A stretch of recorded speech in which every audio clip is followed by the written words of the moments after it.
നിങ്ങള് ഒന്ന് ചിന്തിച്ചു നോക്കിയിട്ടുണ്ടോ? ഈ റമദാൻ തുടങ്ങുമ്പോൾ എത്ര പ്രതീക്ഷകളായിരുന്നു നമുക്ക്. പക്ഷേ ദിവസങ്ങൾ കടന്നുപോയി. നമ്മള് ഖുർആൻ അത്ര ഓതിയിട്ടില്ല, ദുആകൾ അത്ര നീണ്ടുപോയിട്ടില്ല, ചില നിസ്കാരങ്ങൾ പോലും വൈകിപ്പോയിട്ടുണ്ട്. ഇപ്പോ ഇത് മഗ്ഫിറത്തിന്റെ ദിവസങ്ങളാണ്, പാപങ്ങൾ മാപ്പ് ചെയ്യപ്പെടുന്ന ദിവസങ്ങൾ.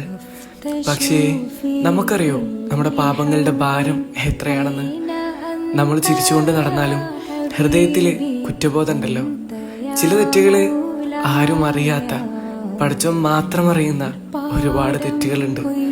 ഇന്ന് നമ്മൾ സുജൂദ് വീണ കരഞ്ഞുകൊണ്ടൊരു വാക്ക് പറഞ്ഞ അത് മതി, യാ അല്ലാഹ് ഞാൻ തെറ്റ് ചെയ്തിട്ടുണ്ട്, എന്നോട് ക്ഷമിക്കണേ. പഠിച്ചവനെ നമ്മുടെ പഴയ ജീവിതം നോക്കില്ല, നമ്മുടെ ഹൃദയം നോക്കും.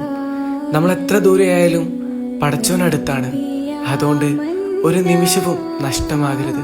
കാരണം ആർക്കറിയാം ഇതെങ്ങാനും നമ്മുടെ അവസാന അവസരമാവോ എന്നുള്ളത്. പഠിച്ചവനെ ഞങ്ങൾക്ക് ഈ പുറത്തു തന്നെ അല്ലാഹുമ്മ ഗഫിർലി ദുനൂബി യാ റബ്ബൽ ആലമീൻ.